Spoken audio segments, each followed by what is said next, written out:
আর সেই দিন এই দেশের মহিলারা এই দেশের নাগরিক হয়ে তারা গর্বিত হবেন ইনশাআল্লাহ। তারা বলবেন যে আমরা এই রাষ্ট্রের নাগরিক। আল্লাহ চাই আমরা এমন একটা বাংলাদেশ করতে চাই, আমরা কোনো যুবকের হাত আর বেকারের হাত দেখতে চাই, আর বেকারের কোনো শিক্ষা আমরা কোনো যুবককে দিতে চাই। আমরা যুবকদেরকে কর্মসংস্থানমুখী শিক্ষা এবং নৈতিক শিক্ষা আমরা তাদের হাতে তুলে দেব ইনশাআল্লাহ। সেই বাংলাদেশ আমরা গড়তে চাই, কিন্তু এটাকে আমরা কয়জন একাই পারবো? আপামর জনগণের সহযোগিতা লাগবে। আমরা খুবই আশাবাদী আমাদের ইয়াং জেনারেশনকে। আলহামদুলিল্লাহ। আসসালামু আলাইকুম রহমতুল্লাহ। সম্মানিত ভিউয়ার্স, আজকের ভিডিওটি খুবই গুরুত্বপূর্ণ।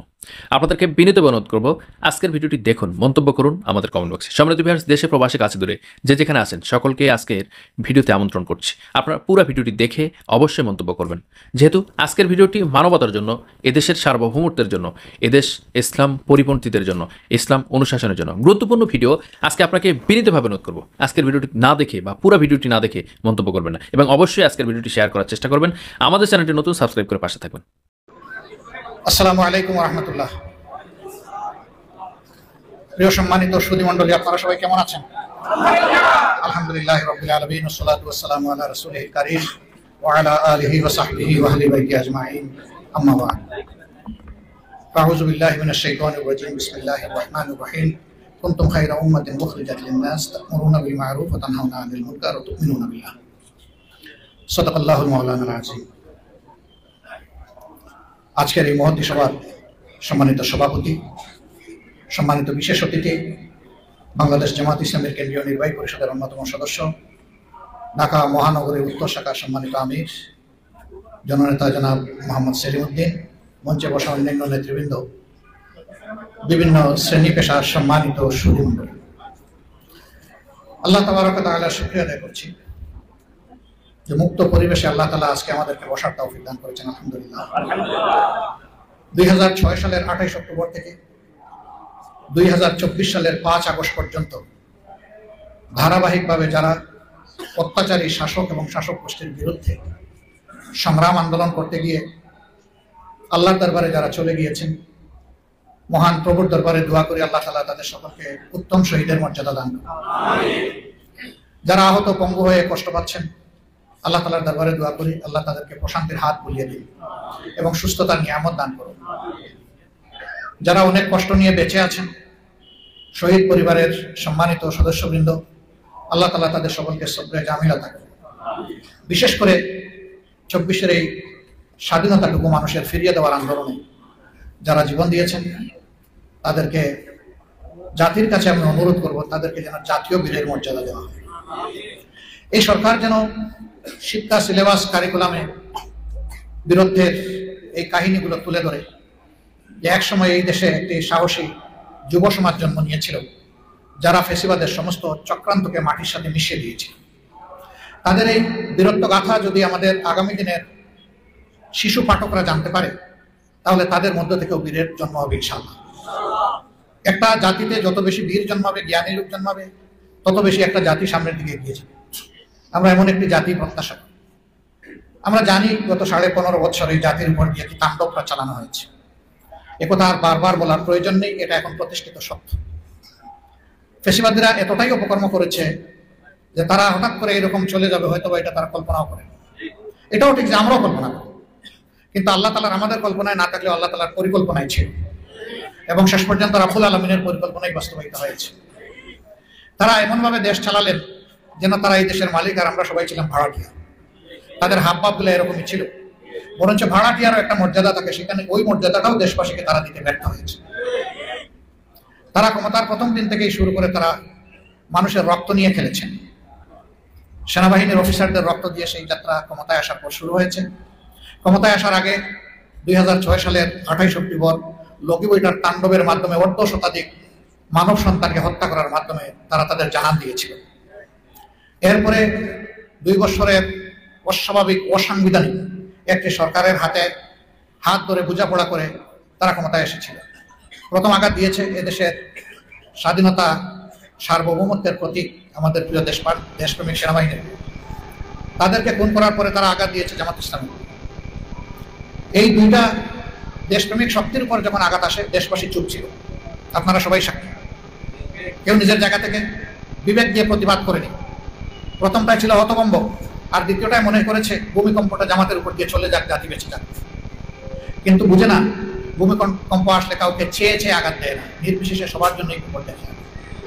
সেই দিন আমরা আমাদের সহযাত্রী অন্যান্য দলকে বলেছিলাম, যুদ্ধটা আমাদেরকে নিয়ে শুরু হয়েছে, এখানেই শেষ করো, সবাই আমাদের পাশে দাঁড়ান, নইলে একসময় এই যুদ্ধ সবাইকে আক্রান্ত করবে।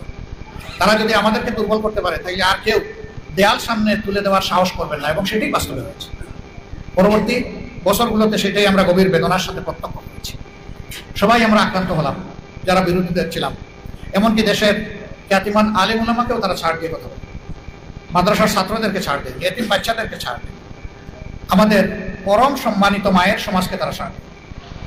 আজকেও আমি দেখলাম যে ভারতের একটা রাজ্যে আমাদের এখান থেকে যে সমস্ত বীররা পালিয়ে গিয়েছেন, তাদের 2 সেনা সেখানে ধর্ষণের দায়ে ভারতীয় পুলিশের হাতে আটক হয়েছে। খাসলত মানুষের সহজে বদলায় না, যেখানেই যায় তার সাথে সঙ্গী হয় তার খাসলত। পালিয়ে গিয়েও যারা এই সমস্ত কাজ করতে পারে, তারা যখন বাংলাদেশে ছিল তখন কি না তারা করেছে। তাদের সোনার ছেলেরা আমাদের একটা রেসিডেন্সিয়াল ইউনিভার্সিটিতে, যেটা পূর্ব পাকিস্তানের প্রথম রেসিডেন্সিয়াল ইউনিভার্সিটি হিসেবে কায়েম হয়েছে, সেই রেসিডেন্সিয়াল ইউনিভার্সিটিতে অপকর্ম করে তারা সেঞ্চুরি উদযাপন করেছিল। আপনাদের বোধহয় স্মরণ আছে। আমি নাম নিতে চাচ্ছি না, আমি তো জানি সেই ইউনিভার্সিটির নাম। তো তারা করেছে। ঢাকার 2টা বিশিষ্ট মহিলা কলেজের ছাত্রীদেরকে নিয়ে তারা কি করেছে, মিডিয়াটা উঠে এসেছে। কিন্তু আমরা তার কোনো প্রতিকার দেখিনি, প্রতিষেধক দেখিনি, কোনো পদক্ষেপ দেখি। তার মানে শাসকরা এটাকে শক্তি জুগিয়েছিল, উৎসাহ জুগিয়েছে। এইভাবে কোন শ্রেণী পেশার মানুষ, একজন ভিক্ষুক থেকে শুরু করে সর্বোচ্চ রাষ্ট্রের যিনি সেবক, কেউ তাদের যন্ত্রণা থেকে, আঘাত থেকে রক্ষা পায়। আর আমাদের ব্যাপারটা তো ছিল সম্পূর্ণ আলাদা। ঠান্ডা মাথায় বিচারের নামে প্রহসন করে আমাদের 11 জন শীর্ষ দায়িত্বশীলকে তারা খুন করেছে। 5 জনের ফাঁসি, বাকিদেরকে জেলের ভিতরেই তারা মৃত্যুর দিকে ঠেলে দিয়েছে। তাদের ফাঁসির সময় যখন ঘনিয়ে এসেছিল, তাদেরকে নিয়ে ষড়যন্ত্র হয়েছে। একটাবার তারা মুখে বলবেন যে আমরা অপরাধ করেছি, আমাদেরকে ক্ষমা করে দেন, মাননীয় প্রেসিডেন্ট আমাদের জীবন ভিক্ষা আপনি দেন। কিন্তু না, তারা বলেছেন অবশ্যই যে পাপ আমরা করিনি সেই পাপের স্বীকারোক্তি আমাদের মুখ দিয়ে বের হবে না। আর আমরা এটাও বিশ্বাস করি না যে কোনো মানুষ মানুষের জীবনের নিরাপত্তা দিতে পারবে অথবা প্রাণ ভিক্ষা দিতে পারবে। যে ভিক্ষা দিবে তার প্রাণই তো আল্লাহর হাতে, সে আমার অন্যকে ভিক্ষা দিবে কি? আলহামদুলিল্লাহ, সেই অদ্ভুত ঈমান নিয়ে তারা একদম হিমালয় পর্বতের মতো মাথা উঁচু করেই দাঁড়িয়েছিলেন। কোনো অপশক্তির কাছে, অন্যায়ের কাছে তারা মাথা নত করেননি। তারা আমাদেরকে সম্মানিত করেছেন, জাতিকে সম্মানিত করেছেন। সত্যের পক্ষে লড়াই কিভাবে নির্ভীক থেকে ফাঁসির রশি সামনে রেখে করতে হয়, সেই উদাহরণ তারা আমাদের সামনে রেখে গিয়েছেন। আলহামদুলিল্লাহ, সেই সংগ্রামের চেতনার হাত ধরেই 24 এসেছিল। আপনারা দেখেছেন এখানে আমাদের সন্তানেরা স্লোগান দিয়েছে, বুকের ভিতরে তুমুল ঝড়, বুক পেতেছে গুলি কর। সেই ঝড়টা কি ছিল? সেই ঝড়টা ছিল তারা প্রত্যেকটি দেশের জাতির যুব সমাজ অন্যায়ের বিরুদ্ধে সবসময় রুখে দাঁড়ায়। তারা দেখেছিল যে অন্যায়ের সৈলাবে গোটা দেশ ভেসে যাচ্ছে, দুর্নীতি চতুর্দিকে গ্রাস করে ফেলেছে, স্বজনপ্রীতির জ্বালায় জাতি অতিষ্ঠ, একটা পরিবার, একটা গোষ্ঠীর কাছে গোটা জাতি বন্দী। ওটার নামে তাদের মেধার অধিকার কেড়ে নেওয়া হয়েছে। এই সমস্ত দেখে আমাদের যুব সমাজ তারা বিদ্রোহী হয়ে উঠেছে। 15.5 বছরের লাগাতার ত্যাগ, তিতিক্ষা, কুরবানি আন্দোলন সবকিছু নির্যাস ছিল এই বছরের জুলাই 1 থেকে আগস্ট 5। এখন আর আগস্ট 5 বলে না, সবাই বলে 36 জুলাই। কেন বলে? ওই 1 তারিখের ধারাবাহিকতায় ওটাকে কাউন্ট করতে চায়। এই ঘটনায় আমাদের 2000-এর কম বেশি কলিজার টুকরা সহকর্মীরা দুনিয়া থেকে বিদায় নিয়েছে, জাগ্রত নাগরিকরা বিদায় নিয়েছে, আমাদের সন্তান সন্ততিরা বিদায় নিয়েছে, কুলের শিশুও বিদায় নিয়েছে, এমনকি অন্তঃসত্ত্বা মাও বিদায় নিয়েছে। অনেকে আহত এবং পঙ্গু হয়েছে। যারা বিদায় নিয়েছেন তাদের বাড়িতে, তাদের পরিবারের কাছে আমরা যাওয়ার চেষ্টা করেছি, তাদেরকে সান্ত্বনা দেওয়ার, তাদের পাশে দাঁড়ানোর আমাদের অঙ্গীকার ব্যক্ত করার। আর যারা আহত হয়েছে তাদেরকে আমরা হাসপাতালগুলা এবং বাড়ি বাড়ি ঘুরে দেখার চেষ্টা করেছি। হাসপাতালে যখন ঢাকা মেডিকেল কলেজে আমরা 7 তারিখে গেলাম, তখন রক্ত গায়ে লেগে আছে, হাত কাটা পড়ে গেছে, পা কাটা পড়ে গেছে, 2 চোখে দেখছে না। সেই লোকদের পাশে যখন বসে জিজ্ঞেস করলাম যে এই মুহূর্তে তোমার কেমন লাগছে, বলে যে খুবই ভালো লাগছে। তোমার কাটা হাত, কাটা পা, তোমার হারিয়ে যাওয়া চোখ, তারপরে তুমি কিভাবে বলছো যে তুমি ভালো আছো? বলে যে কারণে লড়াই করেছিলাম আমাদের লড়াই সফল হয়েছে। তোমরা কি জন্য লড়াই করেছিলে? বলে যে আমরা স্বাধীনতার জন্য লড়াই করেছি। আমরা সেই স্বাধীনতা পেয়েছি, এই জন্য আমার সকল দুঃখ ব্যথা বেদনা আমি ভুলে গিয়েছি। জিজ্ঞেস করলাম, তুমি হাত হারা, পা হারা, চোখ হারা, আগামীতে তো আর জাতির প্রয়োজনে ওরকম করে তোমার সাড়া দেওয়া সম্ভব হবে না। বলে, কেন হবে না? আল্লাহ আমার একটা হাত নিয়েছেন, অবশিষ্ট আরেকটা আছে, সেটা দেওয়ার জন্য জাতির প্রয়োজনে প্রস্তুত আছে। 6-7 বছরের একটা ছেলে এই উত্তরার রাস্তায়, তাকে বড়রা বলছে, এই তুমি চলে যাও। আপনাকে আমাকে চলে যাওয়ার বলার? আমি এসেছি আন্দোলন করতে, আর আপনি বলছেন আমাকে আপনি চলে যান মিয়া। সেই ছবিতে আপনারা অনেকে দেখেছেন। তাকে একদিকে ধাক্কা দিয়ে সে আরেকদিকে রুখে দাঁড়ায়। এরপরে তারা জিজ্ঞেস করা হলো যে তুমি কেন এসেছো? বলে যে আন্দোলন করতে এসেছো। বলে কি জন্য আন্দোলন করবো? যে ওরা আমার ভাইকে খুন করেছে। কে তোমার ভাই? বলে যে আমার ভাই আবু সাইদ। তো সে তোমার ভাই হয় কেন? এই ছেলেকে কি এগুলো শিখিয়ে দিল? বলতেছে যে জাতির জন্য যুদ্ধ করে সে আমার ভাই হবে না তো কে ভাই হবে? তোমাকে যদি মেরে ফেলে আমি শহীদ হবো। তোমার মা বাবা কাঁদবে না? কয় না, কাঁদবে না। কেন কাঁদবে না? কয় আমি বলে এসেছি আমি জাতির জন্য লড়তে যাচ্ছি, আমি মরে গেলে তোমরা কেঁদো না। আলহামদুলিল্লাহ, এটাই ছিল আমাদের জাতির চেতনা। কেন এত বেশি এরা জুলুম জাতিটার উপর করেছিল যে শিশু, আবাল, বৃদ্ধ, বনিতা সবাই ছিল অতিষ্ঠ এবং ক্ষিপ্ত। তাই তারা মনের ঝাল মিটিয়ে মানুষগুলোকে খুন করেছে। কয়েকদিন হলো ভাই, মাত্র 4 মাস, 3 দিন বা 4 দিন। এই সময়ের ভিতরে এরা মিথ্যাচার শুরু করে দিয়েছে। বলতেছে না তারা খুন করে নাই, এইগুলা বরঞ্চ যারা আন্দোলন করেছে, আন্দোলনের লোকেরাই খুন করেছে। সব আপনারা চোখের সামনে দেখলেন, কিভাবে স্নাইপার দিয়ে হত্যা করা হলো, কিভাবে উপর থেকে হেলিকপ্টার থেকে গুলি ছুড়ে হত্যা করা হলো, কিভাবে সামনাসামনি শর্টেড সাইট করা হলো এবং মানুষকে খুন করা হলো, কিভাবে আপনার এই ইয়ের করে সামরিক যানবাহনের উপর থেকে তাকে ফেলে দেওয়া হলো একটা ছেলেকে জীবন্ত অবস্থা। এসব আপনাদের চোখের সামনে। এখন বলতেছে তারা মারে নাই, মারলোটা কি? তারা কি মানুষকে এতটাই বোকা মনে করে? এখন তো হাজার ক্যামেরা চতুর্দিক থেকে চমকে উঠে, ফ্লাশ করে উঠে। এখন ট্রেডিশনাল ক্যামেরাও লাগে না, সবার পকেটে এবং হাতে ক্যামেরা। তারা এগুলাকেও মিথ্যা প্রমাণিত করার চেষ্টা করছে। কেন? আমাদের মরহুম আমিরে জামাত অধ্যাপক গোলাম আজম রাহিমাহুল্লাহ একটা মূল্যবান কথা বলেছিলেন, এরা যা বলে তা করে না, যা করে তা বলে না। এটা এদের খাসলত। এরা লাঞ্ছিত হয়ে বিদায় নিয়েছে, কিন্তু এই জাতিকে তারা শান্তি দিচ্ছে না। প্রতিদিন বিভিন্নভাবে এই জাতিকে তারা জ্বালানোর চেষ্টা করছে, ঘরে বাইরে, দেশে বিদেশে, সব জায়গায়। আজকে পাশের দেশের কিছু প্রতিনিধি দল বাংলাদেশে এসেছেন, আমাদের সরকারের সাথে ডায়ালগ হচ্ছে। তারা বলতেছেন তারা বাংলাদেশের সাথে ঘনিষ্ঠভাবে কাজ করতে চায়। ঘনিষ্ঠভাবে কাজ করার এটাই কি লক্ষণ যে আমাদের উপ হাই কমিশন তারা তছনছ করবেন, আমাদের ফ্ল্যাগ তারা অবমানিত করে পুড়িয়ে দেবেন, আমাদের মানুষগুলোকে তারা পিঠাবেন? এটা কি ঘনিষ্ঠ বন্ধুত্বের লক্ষণ? আমরা তাদেরকে বলি যে আপনাদের কথা আপনাদেরকেই সত্য প্রমাণ করতে হবে। এত কিছু প্রতিবাদে বাংলাদেশের মানুষ নিয়মতান্ত্রিক প্রতিবাদ করেছে, কিন্তু অনিয়মতান্ত্রিক একটা সুই ধরেও টান দেয় না। এটা বাংলাদেশ। আমাদেরকে উস্কানি দেওয়া হচ্ছে, উত্তেজিত করা হচ্ছে, তোমরা একটা কিছু করো তাইলে আমরা সুযোগ পেয়ে যাব। বাংলাদেশের মানুষের মতো এত পুড় খাওয়া জাতি দুনিয়া খুব কমই আছে। পুড় খেতে খেতে আমাদের যে শিক্ষা হয়েছে, আর সহজে আমাদেরকে ছেলে বুলানো সম্ভব নয়। তারপরে একটা কথা আছে, how far and how much, কত দূর পর্যন্ত এবং কতটুকু হলে আমরা ধৈর্য দেবো। আর সবকিছুর একটা সংজ্ঞা আছে, সেই পর্যন্ত আমরা ধৈর্য দেব। সম্মানিত ভাইয়েরা, দেশটা একটা গুরুত্বপূর্ণ সময় এখন অতিক্রম করছে। ইসকনের বাড়াবাড়ি এবং ভারতের অপপ্রচার দুইটাকে কেন্দ্র করে কিছুদিন আগে মাননীয় প্রধান উপদেষ্টা এদেশের ফেসিবাদ বিরোধী, সাম্রাজ্যবাদ বিরোধী সকল রাজনৈতিক দলকে তিনি দাওয়াত করেছিলেন। আমাদের জানা মতো সবাই দিয়েছে। আমরা সবাই এক বাক্যে আওয়াজ তুলেছি, আমরা সকল প্রকার ফেসিবাদ এবং অপপ্রচারের বিরুদ্ধে। আমরা আমাদের দেশের স্বাধীনতা এবং সার্বভৌমত্বের পক্ষে, এবং আমরা ইউনাইটেড। আমরা জাতিকে বিভক্ত করতে দেব। পরের দিন আপনারা দেখেছেন বিভিন্ন ধর্মের যারা গুরুত্বপূর্ণ সম্মানিত ব্যক্তিবর্গ, তাদেরকে নিয়ে আবার প্রধান উপদেষ্টা একটা সেশন করেছে।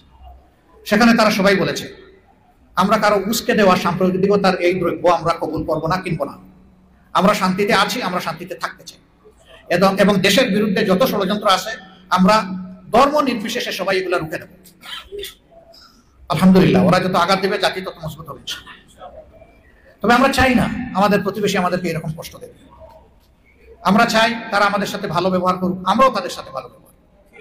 আমাদের একটা পারস্পরিক বোঝাপড়ার ভিতর দিয়ে চলা উচিত, যাতে উভয়ের সম্মান এবং স্বার্থ সংরক্ষণ হয়। একতরফা আর কোনো কিছু বাংলাদেশের মানুষ আর মেনে নেবে না। এই যুগের অবসান হয়েছে, ইনশাআল্লাহ সে যুগ আর ফিরে আসবে না। এখন সমতা এবং সম্মানের ভিত্তিতে হবে সবার সাথে আমাদের সম্পর্ক। আমরা কাউকে কষ্ট দিব না, কেউ আমাদেরকে কষ্ট দেব তাও আমরা বরদাস্ত করব না। আমাদের অবস্থান একেবারে লাউড এন্ড ক্লিয়ার, এখানে কোনো অস্পষ্টতা নেই। বাংলাদেশ জামাতে ইসলামী হাজার জাতের ষড়যন্ত্র অপপ্রচারের শিকার। বিশেষ করে 15.5 বছর আমরা জাতির সামনে আসতে পারিনি, কথা বলতে পারিনি। আমাদেরকে সুযোগ দেওয়া হয়, আমাদের অফিস তালাবদ্ধ ছিল, আমাদের দলের নিবন্ধন কেড়ে নেওয়া হয়েছে, আমাদের নেতৃবৃন্দকে খুন করা হয়েছে, কর্মীদেরকে খুন করা হয়েছে, শেষ পর্যন্ত দিশাহারা হয়ে আমাদের সংগঠনটাকে নিষিদ্ধ ঘোষণা করা হয়েছে। বাংলাদেশের মানুষ জানে যে এই সংগঠনের দায়িত্বশীল এবং তাদের সহকর্মীরা চাঁদাবাজি করা। আমার সাথে কি আপনারা একমত? আমরা দুর্নীতির সাথে আপোষ করি না, এটাও কি আপনারা একমত? আমরা কারো ইজ্জতের উপরে হাত দিই না, এটাতে কি আপনারা একমত? আমরা কারো জীবনের উপরেও হাত দিই না, এটাতেও কি আপনারা একমত? তার সর্বশেষ প্রমাণ হল ইসকনের উগ্র লোকদের হাতে চিটাগাঙ্গের আদালতে যে আইনজীবী নিহত হয়েছেন তিনি আমাদের একজন দলীয় সহকর্মী ছিলেন। আমাদেরকে উস্কানি দেওয়া হয়েছে, কিন্তু আলহামদুলিল্লাহ সারা বাংলাদেশে চট্টগ্রাম সহ আমাদের সহকর্মীরা চরম ধৈর্যের পরিচয় দিয়েছে। এর বিপরীতে কোনো একটা মানুষের একটা লোম ধরে কেউ কান দেয়নি, কারণ আমরা বুঝেছিলাম এটা ছিল একটা পাতানো ফাঁদ। আমরা কি ঘুঘু যে কারো পাতানো ফাঁদে আমরা পা দেবো, আটকা পড়বো? আমরা তো আশরাফুল মাখলুক। আল্লাহ আমাদেরকে বিবেক এবং বিচক্ষণতা যেটুকু দান করেছেন, আল্লাহ তাআলার পক্ষ থেকে এই নিয়ামতের আমরা কদর করতে চাই। প্রিয় দেশবাসী, এই এলাকায় আপনারা জানেন 18 সালে আমাকে ক্যান্ডিডেট করা হয়েছে।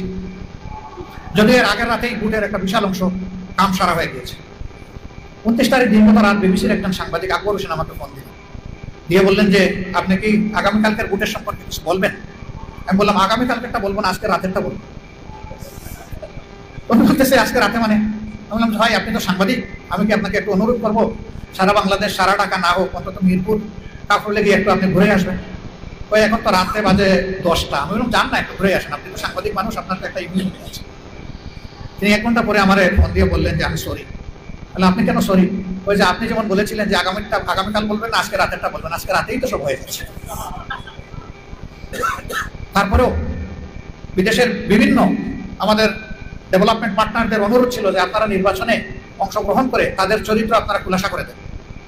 আমরা এই জন্য নির্বাচনে অংশগ্রহণ করেছিলাম।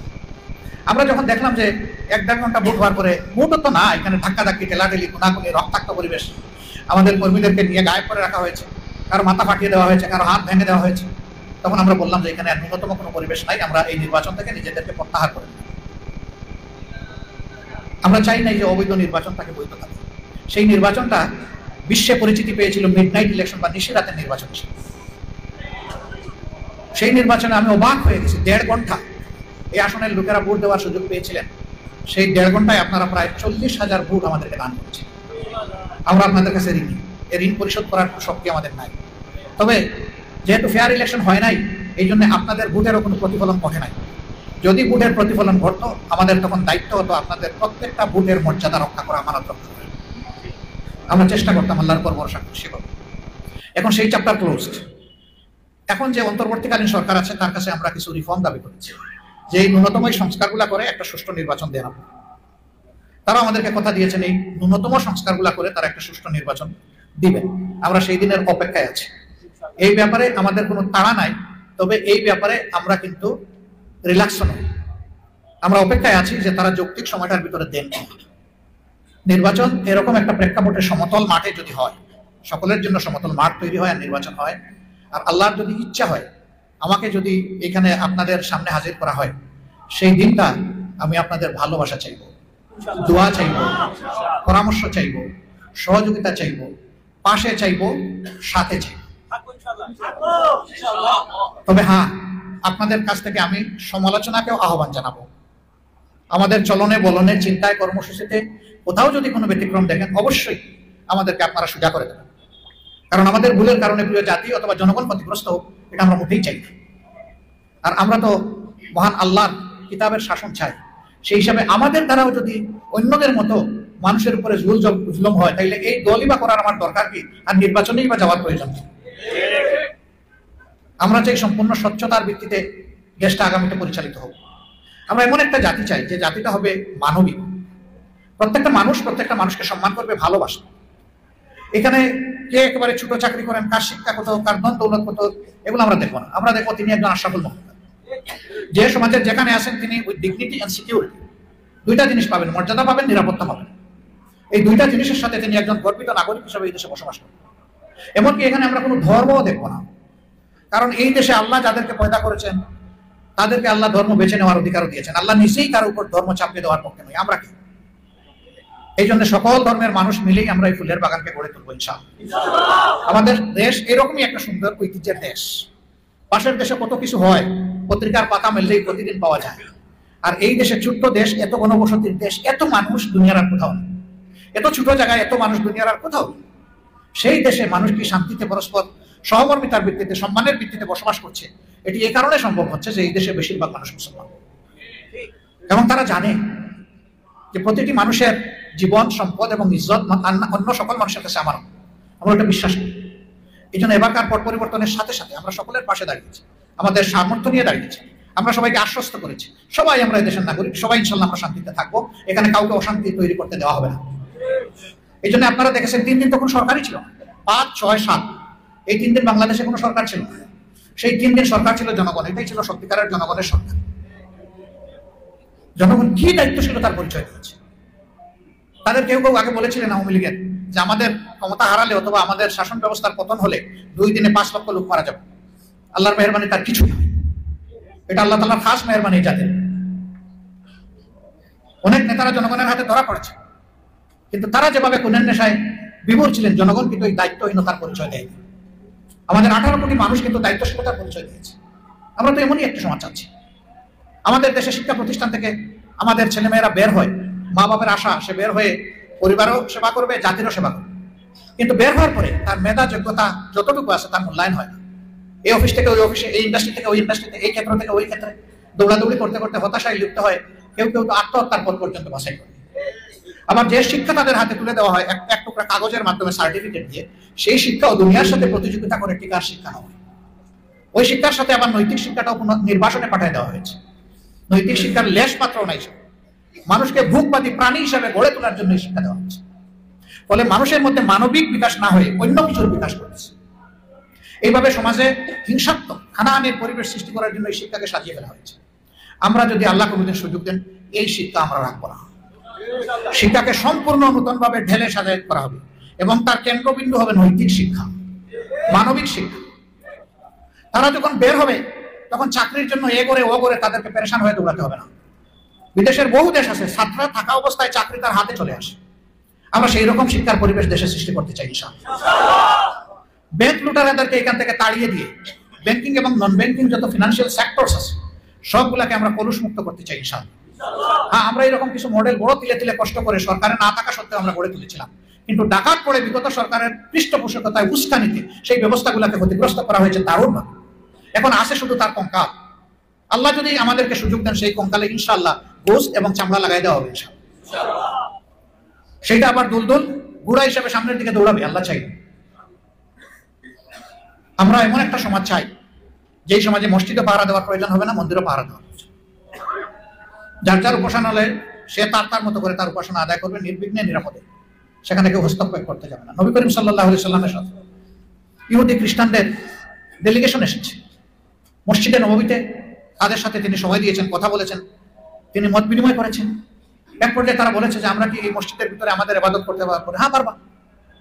মসজিদের একটা কোণা তাদের জন্য খালি করে দেওয়া হয়েছে, যাও তোমরা এখানে গিয়ে তোমাদের ইবাদত করো। মসজিদে নববীর ভিতরে। How tolerant our Islam is. সুতরাং মুসলমানদেরকে কারো সহনশীলতা শিক্ষা দেওয়ার প্রয়োজন নেই, বরঞ্চ মুসলমানেরাই সাম্প্রদায়িক উগ্র শক্তির হাতে সারা দুনিয়ায় নির্যাতিত এবং নিগৃহীত। তবে এর মূল কারণ ওরা নয়, আমরা আল্লাহর কুরআন এবং রাসূল করিম সাল্লাল্লাহু আলাইহি ওয়াসাল্লামের সুন্নাহ থেকে দূরে সরে যাওয়ার কুফল আমরা ভোগ করছি। এই জায়গায় গোটা বিশ্ব যতদিন পর্যন্ত ফিরে না আসবে, আল্লাহর কসম দুনিয়ার কোথাও শান্তি কায়েম হওয়া অসম্ভব। কারণ মানুষের আইন হচ্ছে biased and not impartial but partial. এই জন্য এই বায়াসড ল দিয়ে মানুষকে শান্তি দেওয়া সম্ভব নয়। আর যে মানুষ তার শরীরের 3 ভাগের 2 ভাগই দেখতে পারে না, সে গোটা বিশ্বের বিধান দিবে।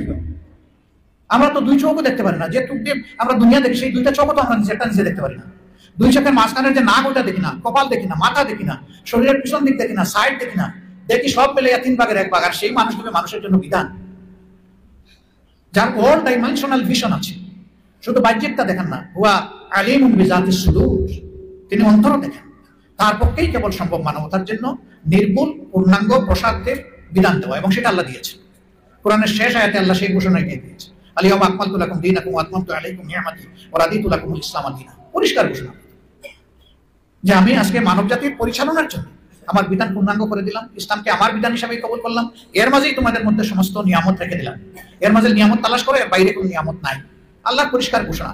ভাই, আল্লাহ আমাদের স্রষ্টা, সমস্ত সৃষ্টির স্রষ্টা, তার ঘোষণার বাইরে কি আর কোনো ঘোষণা আমাদের কাছে গ্রহণ করার মতো আছে? কল্যাণ আছে? নাই। কিন্তু আমরা আমাদের সৌন্দর্য আমাদের আমলের মাধ্যমে ফুটিয়ে তুলতে পারছি না। প্রত্যেকটি মুসলমান হবে অন্য মানুষের জন্য উপকারী। খায়রুন নাস মান ইয়ানফাউন নাস, রাসূলুল্লাহ সাল্লাল্লাহু আলাইহি ওয়াসাল্লামের পরিষ্কার কথা। মানুষের মধ্যে সেই উত্তম যে অন্যের কল্যাণ করে। সেই কল্যাণটা শুধু মানুষকে কিছু টাকা পয়সা দেওয়া, গম আটা দেওয়া, খাদ্যদ্রব্য দেওয়া, কাপড় দেওয়া, শীতে বস্ত্র দেওয়া, অথবা কিছু ঔষধপাতি দেওয়া। নো, একজন মানুষকে ভালো একটা রাস্তা দেখাই দেওয়া, এটাও কল্যাণের কাজ। বিপদে পড়লে তার পাশে গিয়ে তাকে সান্ত্বনা দেওয়া, সাহস যোগানো, এটাও কল্যাণের কাজ। আর এইগুলোও যেগুলো বললাম সেগুলোও কল্যাণের কাজ।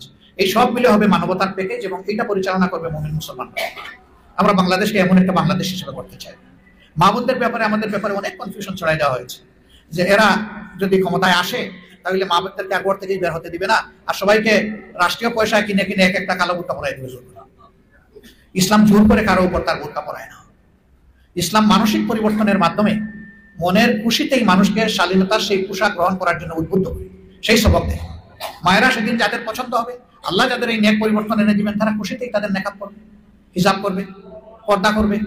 এদেশে অন্য ধর্মের মানুষ আছে, তার উপরে আমরা এই বিধান জোর করে চালু করে দিতে পারি না। এমনকি মুসলমান হয়েও যদি কেউ না বুঝার কারণে, অথবা তার ইচ্ছা নাই, ভালো লাগে না, সে যদি এই পোশাক, ড্রেস কোড, আল্লাহর দেওয়া এটা নিজের জন্য কল্যাণকর মনে না করে আগেরটাই সে ধারণ করতে চায়, কিছুদিন তাকে সেই সুযোগ দিতে হবে। তার উপরে জোর করা যাবে না। আমার একজন ঘনিষ্ঠ বন্ধু, তিনি একটা ঢাকা বিশ্ববিদ্যালয়ের পাঠ চুকিয়ে এখন শিক্ষকতায় ঢুকেছেন। একদিন তিনি বাড়ির সামনে একটা বাগানে কাজ করছেন। হঠাৎ করে একজন সফেদ দাড়িওয়ালা অত্যন্ত সুদর্শন ভদ্রলোক লাঠি একটা হাতে নিয়ে গিয়ে হাজির। তো তিনি সালাম দিলেন, দেওয়ার পরে বললেন, বাবা অমুকের বাড়ি কোনটা? বলে এই বাড়িটা অমুকের। সে কি বাড়িতে আছে? তুমি জানো? সম্ভবত আছে। আপনি কি ওনার কাছে এসেছেন? বলে হ্যাঁ। আপনি ওনাকে চিনেন? বলে না, আমি চিনি। বলে আসেন, আমি নিয়ে যাই আপনি। উনি নিয়ে ওনাদের বৈঠকখানা বলে আমাদের ওইদিকে বসার ঘর যেটা, সেখানে বসাই উনি ভিতরে চলে গেছে, গিয়ে গোসল টোসল করে কাপড় বদলে গিয়া এসে বলতেছে, আমি এই ব্যক্তি। আপনি কেন এসেছেন? বলেন, আমি কি খেদমত করতে পারি? বলছে, আমি শুনেছি তুমি অমুক জায়গা থেকে লেখাপড়া করেছো, আমার একটা পাগলি মেয়ে আছে, সেও ওই জায়গা থেকে লেখাপড়া করেছে। এই মেয়েকে একটা শক্ত ছেলের হাতে আমি তুলে দিতে চাই, যাতে তার আগামীটা ভালো হয়। আমার এটা কিন্তু ভাই বাবা খুব উল্টাপাল্টা, তুমি কি একটু আমাকে সাহায্য করবা? উনি তো বেয়াকুব বলে গেছে, যে কথাবার্তা তো খুব গুছালো, দেখতেও সুন্দর মানুষ, কিন্তু কথাটা অস্বাভাবিক মনে হচ্ছে। এক বাবা স্বয়ং বোনের কাছে এসে বলতেছে যে আমি আমার মেয়ে তোমার কাছে বিয়ে দিতে চাই, মেয়েটা একটা পাগলাটা। উনি তাকে নাস্তা টাস্তা করে বিদায় দিয়ে শহরে তার বড় ভাইয়েরা তাকে নার্সের বড় ভাইকে এসে বলছে যে এই ঘটনা, ভাই কি করবো? তখন বলছেন, ঠিক আছে, কোনো অ্যাড্রেস দিয়ে গেছে? বলে হ্যাঁ দিচ্ছে। কোনো নাম্বার পাইছো? হ্যাঁ পাইছি। ঠিক আছে, তুমি বাড়ি চলো। বড় ভাই খোঁজখবর নিশ্চয় নিয়ে বলছে তুমি আসো। আবার উনি গেছে, যাওয়ার পরে বলছে যে তুমি কন্যা দেখো, তোমার যদি পছন্দ হয় তাহলে এই লোককে নিরাশ করা তোমার ঠিক হবে না, কারণ এই লোক একটা মিথ্যা কথা বলে নাই, যা বলেছে সব সত্য, এটা আসলে আদা পাতা। আলহামদুলিল্লাহ বিয়ে হয়েছে। এই মহিলা এই বিশ্ববিদ্যালয়ে পড়াকালীন সময়ে তিনি নাটক করতে গিয়ে পুলিশের ভূমিকায় অভিনয় করেছেন। কিরকম ছিলেন এখন বুঝতেই পারছেন। বিয়ে করার পরে এই লোক তো পড়ছে মুসিবতে, বেচারা কিছুদিন মাদ্রাসায় পড়েছে, কিছুদিন জেনারেল এডুকেশনে মাস্টার্স করেছেন। ঢাকা বিশ্ববিদ্যালয় থেকে 2টা সাবজেক্টে উনি মাস্টার্স করা মানুষ, পড়ছেন বিপদে। এই বউ নিয়ে তো এখন বন্ধু বান্ধবের বাসায় উনি যেতে পারেন না, তো উনি নেন না। কিছুদিন পরে উনি তার সিনিয়রদের সাথে পরামর্শ করলেন যে আমি কি করতে পারি। বললেন যে ও যেখানে যাইতে চায় ওর সাথে তুমি সঙ্গ দিয়ে তারা নিয়ে যাইও, কোনো ধরনের বাধ্যবাধকতা আরোপ করিও না, আর তার উপরে জোর করে কোনো জিলবা পড়াইও না, তারা তার মতো করে চালাও। কিছুদিন চলার পরে উনি তো দেখলো যে না ঠিক আছে, একটু নর্মাল হয়ে আসছে। বললো যে এখন কি করবো? বলে যে এখন তোমার দিনী বন্ধু বান্ধবের বাসায় যাও, বেড়াইতে শুরু করো, ওই ড্রেসে, তার ড্রেস পরিবর্তন করে। তো কিছুদিন যাওয়ার পরে বলে যে যেখানেই যাই মেয়েরা দেখি শালীন পোশাক পরে, আমি যেন কেমন কেমন, আমার একটা তুমি জিলবাব কিনে দাও, একটা চাদর কিনে দাও। চাদর কিনে দিচ্ছে। কয়েকদিন পরে বলে যে আদা মুসলমান হয়ে লাভ কি, আমার একটা বুরকাই কিনে দাও। তো দিচ্ছে বুরকা কিনে। আলহামদুলিল্লাহ। বলে যে না বুঝে ইসলাম কবুল করার মানে কি, তুমি আমাকে ইসলাম বুঝার জন্য সাহায্য করো, কিছু বই পুস্তক আমাকে দাও, আমি পড়ি, আল্লাহ তো আমাকে কিছু জ্ঞান বুদ্ধি দিয়েছে, তুমি পড়াশোনা করছি। সেই মহিলা আলহামদুলিল্লাহ আমার ভাইয়ের 15 দিন আগে রূপনের শপথ গ্রহণ করছে। এখন গুরুত্বপূর্ণ জায়গায় উনি দায়িত্ব পালন করেছেন, এখনো করছেন। তো জোর করে পড়ানো লাগে না ভাই, যার কিসমতে আসে তার মাথায়, তার গায়ে আল্লাহর সেই দেওয়া বিধান এমনিই চলে যায়, এমনি উঠে যায়। আমরা কাউকে জোর করবো না ইনশাআল্লাহ। আর দক্ষতা, কর্ম এবং তাদের রাষ্ট্রীয় ক্ষেত্রে অবদান রাখার ব্যাপারে না কাউকে বার করা হবে না। বরঞ্চ এখন তারা বহু জায়গায় সম্মান পান না এবং নিরাপত্তা পান না, তখন তারা সম্মানও পাবেন, নিরাপত্তাও পাবেন। আমরা তাদেরকে আমাদের মায়ের জাতি হিসাবে দেখি এবং সেইভাবেই সম্মান করবো ইনশাআল্লাহ। একজন মানুষ সর্বোচ্চ সম্মান করে তার মাকে, তার উস্তাদের উপরে, এমনকি বাবার উপরেও মাকে সম্মান করে। এটা আল্লাহর দান, আল্লাহর নিয়ামত।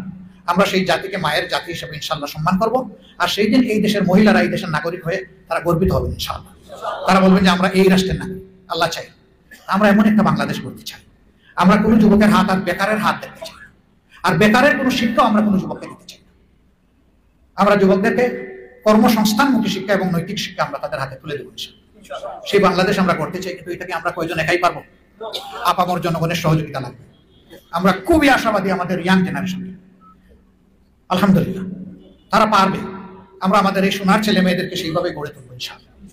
এখন যারা ইয়াং আছে, এই বাংলাদেশটা আমরা আস্তে করে তাদের হাতে তুলে দিতে চাই। আর পিছন থেকে তাদেরকে আমরা পরামর্শ দিব, শক্তি যোগাবো এবং দোয়া করবো। আপনারা কি তাইলে মুরব্বী যারা মন খারাপ করছেন? এই সন্তানগুলো তো আমাদের সন্তানেরা দেশ চালাবে আমাদের চোখের সামনে সুন্দরভাবে, এটা তো আমাদের আনন্দের বিষয়। আলহামদুলিল্লাহ আমরা যুবকদেরকে যুব সমৃদ্ধ একটা সমাজ আমরা গঠন করতে চাই। আল্লাহ চাই। এক ছেলেকে একবার অ্যাওয়ার্ড দেওয়া হচ্ছে, অনেক বক্তৃতা তাকে দিলে, তার অনেক প্রশংসা। বাবার কথা কেউ মুখে নেয় না। সাধারণ কৃষক বাবা বসে বসে চিন্তা করে যে কে এই ছেলেটাকে ছোটবেলা পেটে নিল, বুকে ধারণ করলো, দুধ খাওয়াইলো, বড় করলো, শিক্ষা দিল, আজকে তার সবাই প্রশংসা করে, না আমার স্ত্রীর নামে কিছু বলে, না আমার নামে কিছু বলে। তো যখন তাকে অ্যাওয়ার্ড হাতে তুলে দেওয়া হবে, উনি তড়িঘড়ি করে সামনে এসে দাঁড়িয়ে বলছে, বেয়াদবি মাফ করবেন, আমি ছোট মানুষের একটা আরজ। সবাই তো অবাক, বলে যে আপনার আবার কি আরজ? বলছে এত সময় যে ছেলেটার এত প্রশংসা করলেন, দেখতে হবে তো ছেলেটা কার। এইভাবে আঙ্গুল দিয়ে বললেন যে